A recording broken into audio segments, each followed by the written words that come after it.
Hello students, हमारा chapter चल रहा है ठोस अवस्था सॉलिड स्टेट। और आज हम पढ़ेंगे संकुलन क्षमता, पैकिंग इफ़िशियंसी क्या होती है, और विभिन्न प्रकार की जो यूनिट सेल होती है उनकी संकुलन क्षमता कितनी होती है, पैकिंग इफ़िशियंसी कितनी होती है, और वो किस प्रकार से हम निकालते हैं। तो शुरू करते हैं। आज का हमारा टॉपिक संकुलन अक्षमता। देखो, कहते किसको है संकुलन अक्षमता? अवयवी कणों, अवयवी कण जो क्रिस्टल होते हैं वो कहीं से बने होते हैं। उनके अवयवी कण क्या हो सकते हैं? परमाणु भी हो सकते हैं, अणु भी हो सकते हैं, आयन भी हो सकते हैं। तो अवयवी कणों के किसी भी प्रकार से संकुलित होने पर रिक्तियों के रूप में कुछ मुक्त स्थान सर्वदा रहता है। देखो, जब ठोस के अवयवी कण संकुलित होते हैं ना, पैक्ड होते हैं, तो उनके बीच में कुछ न कुछ स्थान जो होता है वो शेष रह जाता है।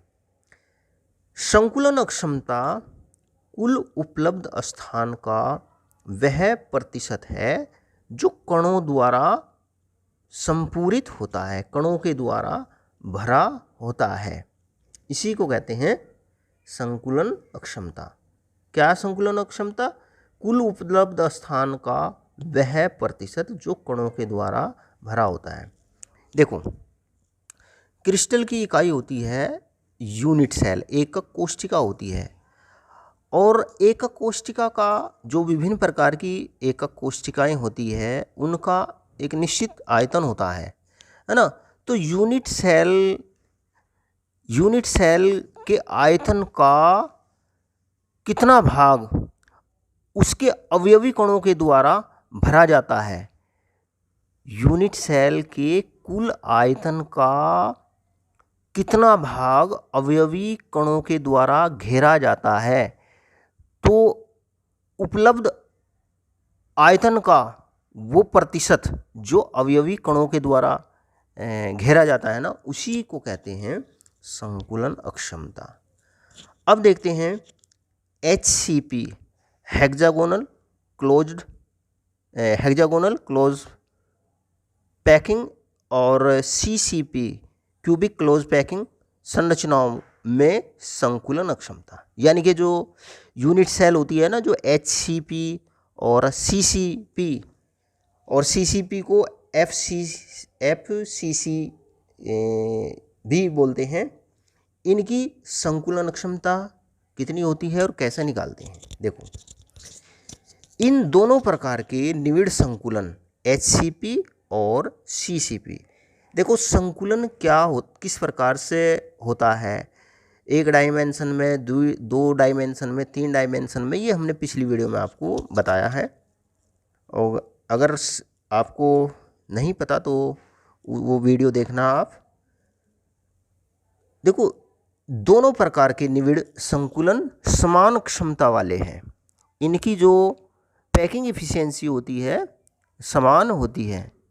CCP संरचना में संकुलन क्षमता का परिकलन करते हैं, उसको निकालते हैं। कैसे निकालते हैं? देखो, आगे चित्र दिया हुआ है। यदि एक कोशिका यूनिट सेल के कोर एज, जिसे किनारा भी कहते हैं, कोर की लंबाई a हो तथा फलक विकर्ण AC बराबर B हो, तो त्रिभुज ABC में AC स्क्वायर बराबर होगा B स्क्वायर, जो बराबर होता है BC square plus AB square के। देखो, ये एक घनीय निविड़ संकुलित संरचना है। मतलब ये एक CCP प्रकार की यूनिट सेल है। इसे फलक केंद्रित यूनिट सेल भी कहते हैं, है ना। ये क्या है? ये एक फलक केंद्रित यूनिट सेल है। और हमें पता कि CCP या FCC यानी कि फेस सेंट्रिड क्यूबिक यूनिट सेल क्या होती है? जो फेस सेंट्रीड यूनिट सेल होती है ना, उसके यूनिट सेल के प्रत्येक कोने पर तो एक एक अवयवी कण होता ही है। साथ में जो ये फेस होते हैं ना, फेस है ना, जैसे एक फेस ये है, ये है ना, ये एक आगे एक पीछे की ओर, ये कहलाते हैं फेस। जो फेस होता है, फेस के सेंटर पर भी एक अवयवी कण होता है। जैसे यहाँ पर इसका ये एक फेस दिखाया गया है, फेस के सेंटर पर ये वाला फेस, ये वाला, इसके सेंटर पर यहाँ ये जो बिंदु बी है ना, नहीं बिंदु बी नहीं है, ये तो बी तो इस विकर्ण की लंबाई है। तो ये फेस के केंद्र पर एक अवयवी कण होता है। ऐसे ही प्रत्येक फेस के केंद्र पर, यहाँ पर केवल एक फेस का केंद्र पर ये अवयवी कण दिखाया गया है, ये कोने के कण है, ये फेस के केंद्र पर उपस्थित अवयवी कण है। प्रत्येक फेस के केंद्र पर अवयवी कण होता है। यहाँ भी होता है, यहाँ भी होगा, यहाँ भी होगा, अगले वाला फेस है इस पर भी होगा, ये पिछले वाला फेस है उसके केंद्र पर भी अवयवी कण होता है। और देखो ये HE या HG ये कहलाती है इसकी भुजा, किनारा या एज यूनिट सेल का, है ना। जैसे यहाँ से GB, HA, AD है ना, BC, ED या FC, इनकी जो भुजा की लंबाई होती है ना, इन सब की भुजा की लंबाई जो होती है वो बराबर होती है ना, भुजा की लंबाई होती है बराबर। अच्छा, और देखो ये होता है फेस का विकर्ण। ये फेस सेंट्रीड क्यूबिक यूनिट सेल होती है, उसके फेस पर जो अवयवी कण होता है ना, वो कोनों पर उपस्थित अवयवी कणों को वो स्पर्श करता है ना। इस कोने, देखो यहाँ पे ये कोना दिखाया, ये कोना, दोनों के अवयवी कणों को ये दोनों कोनों के कणों को ये स्पर्श करता है। ऐसे ही इस कोने पर जो अवयवी कण होता है, इस कोने पर जो अवयवी कण होता है उसको ये स्पर्श करता है। ऐसे ही प्रत्येक फेस पर, फेस के केंद्र पर जो अवयवी कण को यहाँ पर गोले के द्वारा प्रदर्शित किया गया है। तो ये जो फलक के केंद्र का जो गोला होता है, ये कोनों पर जो अवयवी कण होते हैं उनको ये स्पर्श करता है। तो देखो, हमें पहले तो इस यूनिट सेल का पहले हम आयतन निकालेंगे, है ना। और ये जो गोले हैं, गोले इनकी त्रिज्या r मानते हैं, और जो यूनिट सेल की भुजा है उसको a हमने माना है। तो अब देखते हैं, देखो त्रिभुज ABC में, ये त्रिभुज ABC है ना, ये ABC, ये B जो है ना राइट एंगल है, 90 डिग्री का एंगल है।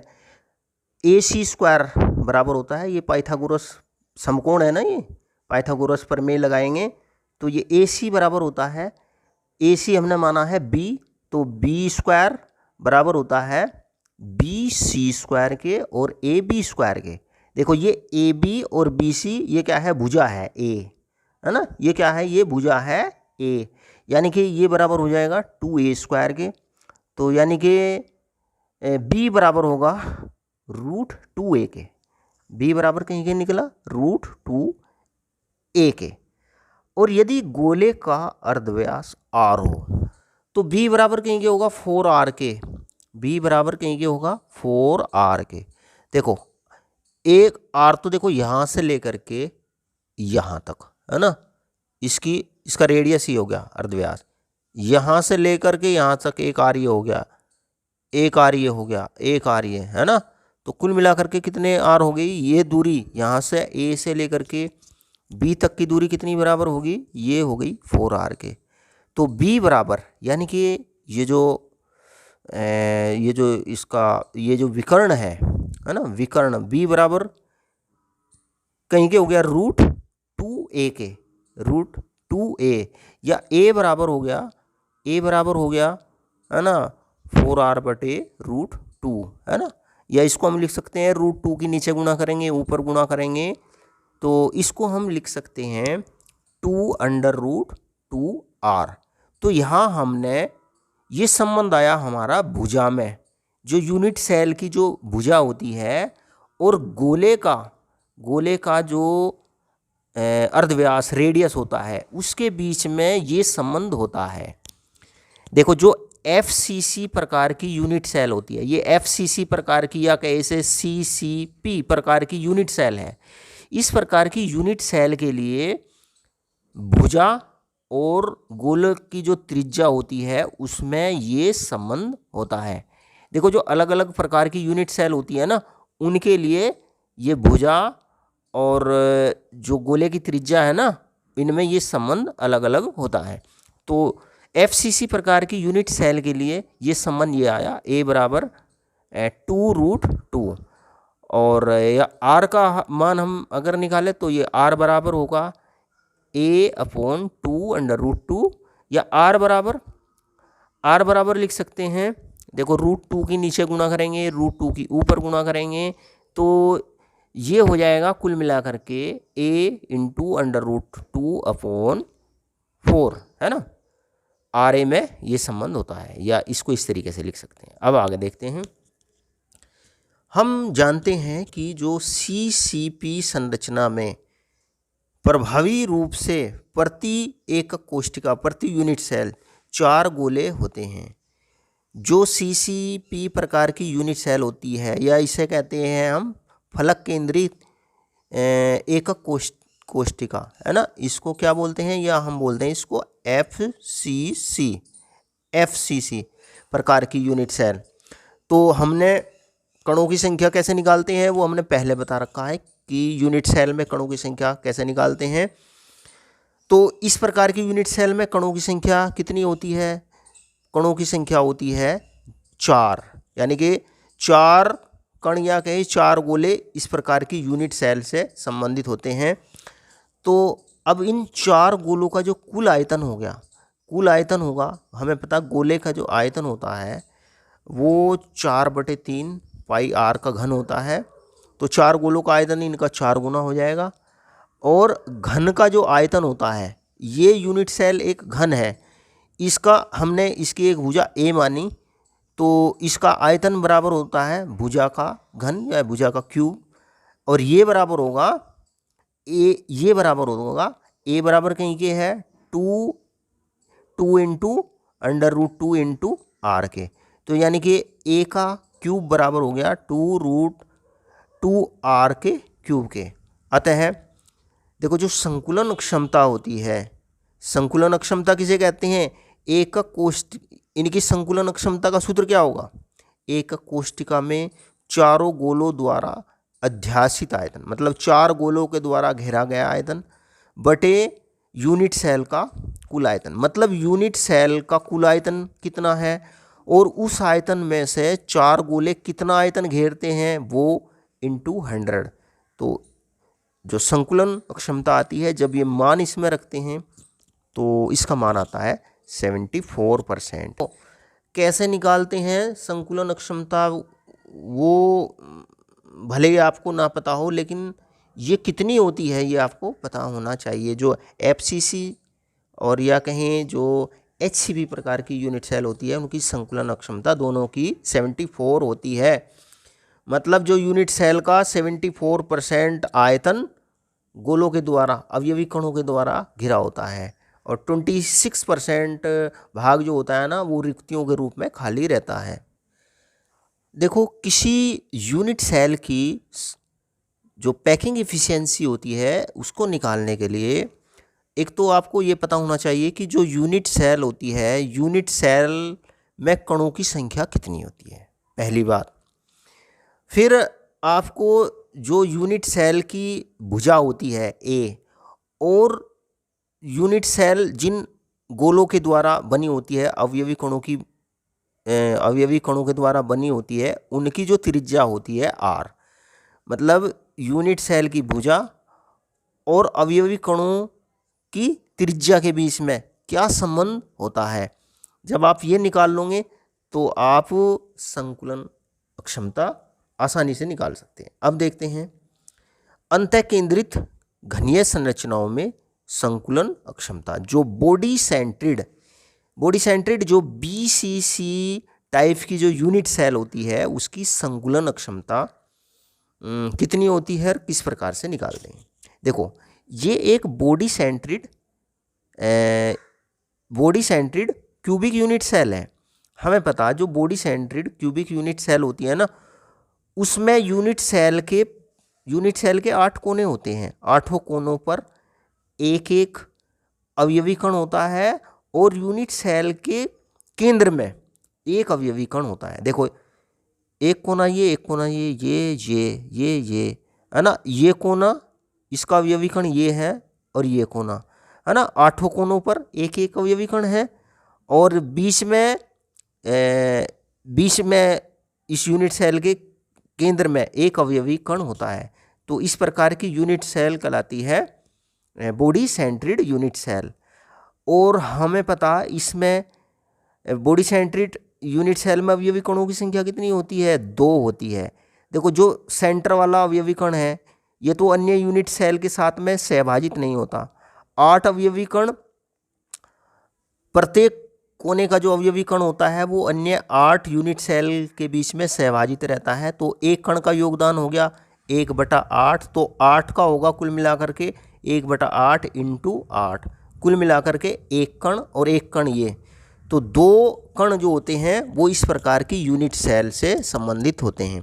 देखो यहाँ पे दिया हुआ है ये अंतःकेंद्रित घनीय एकक कोशिका है ना, ये यूनिट सेल काय विकर्ण पर उपस्थित गोलों को ठोस परिसीमा द्वारा दर्शाया गया है।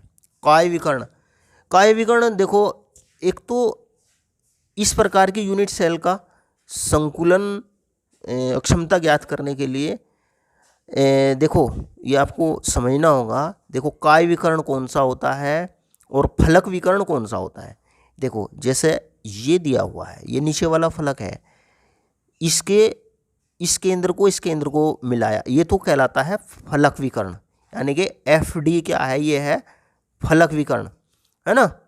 ऐसे ही देखो जैसे मान लो ये ABCD है, अगर हम A सिरे को C से मिला दें या B को D से मिला दें तो ये तो होते हैं फलक विकर्ण है ना। ऐसे ही इसके फलक विकर्ण ये होंगे HD GA, ये तो होते हैं फलक विकर्ण। और अगर हम A को F से मिलाएं, A को जो F से मिलाए तो ये कहलाते हैं कायनिकर्ण। देखो ये यूनिट सेल है, यूनिट सेल का ये अगले वाला सिरा है, आगे की ओर का ये कोना है और ये पीछे की ओर का कोना है। यूनिट सेल के ये पीछे की ओर का कोना है ना। और बीच में ये अवयवी कण है, ये अवयवी कण इन दोनों गोलों को स्पर्श करता है। आगे की ओर का जो कोने का अवयवी कण, पीछे की ओर जो कोने का अवयवी कण है, ये इन दोनों को स्पर्श करता है। इसी प्रकार से यहाँ पर भी ये स्पर्श करेगा। इस साइड में जो काय विकर्ण है ये इधर के जो कोनों पर जो अवयवी कण होते हैं ये उनको भी स्पर्श करेगा। तो देखो इस प्रकार की यूनिट सेल की संकुलन अक्षमता निकालने के लिए पहले हमें ये B और C निकालना पड़ेगा, B और C निकालना पड़ेगा। देखो ये जो HG या AB ये है भुजा, ये क्या है भुजा। और देखो ये जो कोनों पर, जो कोनों के ऊपर जो ये अवयवी कण है ना, ये एक दूसरे को स्पर्श नहीं करते, ये एक दूसरे को स्पर्श नहीं करते, कोनों के अवयवी कण एक दूसरे को स्पर्श नहीं करते। जो काय जो अंत केंद्र पर जो अवयवी कण होता है ना, वो विकर्ण पर जो अवयवी कण होते हैं उनको वो स्पर्श करता है। अच्छा, तो ये भुजा होती है A, ये भी A भुजा, इसकी लंबाई भी A है, इसकी लंबाई भी A है, A इसकी भी A, इसकी भी A, ये भी A है ना। और ये जो A भुजा होती है ना, A भुजा ये B और C से संबंधित होती है। तो हम इनमें संबंध निकालेंगे। पहले क्या होती है, देखो इनमें संबंध क्या होता है। देखो इस चित्र से ये स्पष्ट है कि केंद्र पर स्थित परमाणु विकर्ण पर व्यवस्थित अन्य 2 परमाणुओं के संपर्क में है। जैसे मैंने अभी आपको बताया, देखो ये त्रिभुज EFD में, देखो ये है त्रिभुज EFD, ये त्रिभुज EFD ये एक समकोण त्रिभुज है। तो पाइथागोरस प्रमेय का यूज करके देखो ये A है, ये यहाँ से यहाँ तक की भुजा A है, ये वाली भी A है, तो पाइथागोरस प्रमेय से हम B का मान निकाल देंगे। तो B स्क्वायर बराबर होगा A square plus A square equal to 2A square, या B बराबर हो गया हमारा √2A।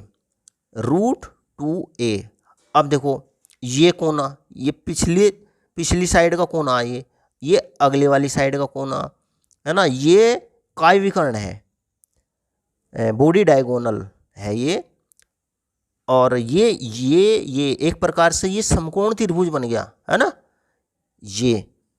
तो इस C का मान निकालेंगे हम, तो इसमें ये जो C स्क्वायर होगा, C स्क्वायर बराबर होगा इस A स्क्वायर के, और ये जो B हमने निकाला B स्क्वायर के, तो कुल मिला करके B स्क्वायर आता है ये प्लस 2A स्क्वायर के बराबर है, ये B स्क्वायर 2A स्क्वायर के बराबर है, तो ये बराबर हो गया 3A स्क्वायर के।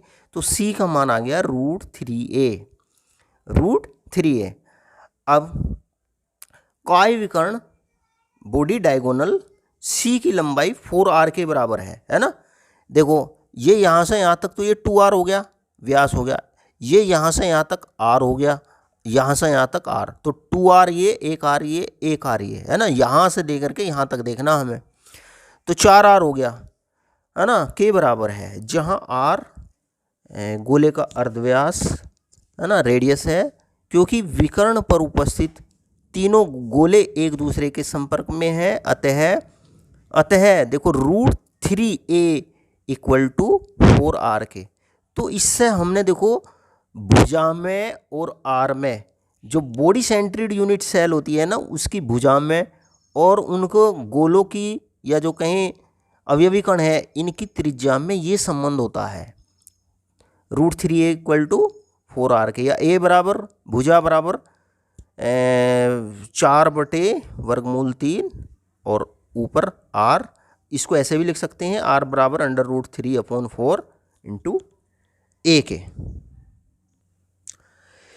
इस प्रकार की संरचना में परमाणु की संख्या कितनी होती है? इस प्रकार की यूनिट सेल में 2 होती है, और आयतन कितना होगा? एक गोले का आयतन इतना होगा, तो 2 का कितना होगा? इसका दुगना होगा।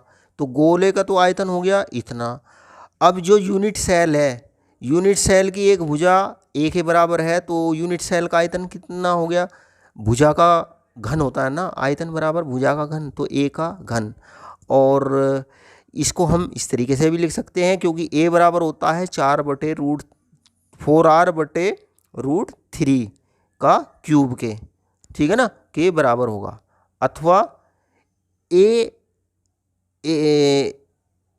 की क्यूब बराबर, A का घन बराबर कहेंगे इसके, है ना, 4/4R/√3 का क्यूब। अतः जो संकुलन क्षमता होगी वो क्या होगी? यूनिट सेल का कुल आयतन कितना? हमारा इतना। तो एक यूनिट सेल में गोले कितने हैं? 2, और 2 गोलों को द्वारा घेरा गया आयतन है ना, वो यहाँ लिखेंगे। संकुलन क्षमता बराबर यूनिट सेल में 2 गोलों द्वारा अध्यासित आयतन, घेरा गया आयतन बटे यूनिट सेल का आयतन इंटू 100, है ना। तो कैलकुलेशन कर देंगे, कैलकुलेशन करने पर ये 68 आ जाएगा। तो ये सबसे ज़्यादा इम्पोर्टेंट चीज़, इसकी संकुलन क्षमता कितनी होती है। जो बॉडी सेंट्रिड अंतः केंद्रित जो घनीय यूनिट सेल होती है, बॉडी सेंट्रिड क्यूबिक यूनिट सेल जो होती है ना, उसकी संकुलन क्षमता कितनी होती है? 68% होती है। अब देखते हैं सरल घनीय जालक में जो सिंपल क्यूबिक लैटिस होता है में संकुलन क्षमता, पैकिंग इफिशियंसी। देखो जो सरल घनीय जालक होता है ना, सरल घनीय जालक बना होता है जो सरल घनीय एकक कोष्ठिका से बना होता है। और देखो यहाँ पे ये चित्र दिया हुआ है, सरल घनीय एकक कोशिका, सिंपल क्यूबिक यूनिट सेल, घन के कोरों की दिशा में गोले एक दूसरे के स्पर्श में। देखो जो सिंपल क्यूबिक यूनिट सेल होती है ना, जो सरल घनीय एकक कोशिका होती है, उसके कोनों पर अवयवी कणों को गोले कहें। 8 कोने होते हैं, 8 कोनों पर 8 गोले होते हैं और वो 8 गोले एक दूसरे के संपर्क में रहते हैं, एक दूसरे को स्पर्श करते हैं। वो देखो जैसे ये गोला इस गोले को स्पर्श करता है ना।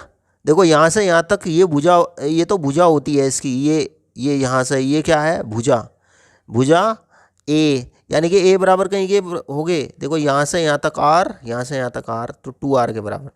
देखो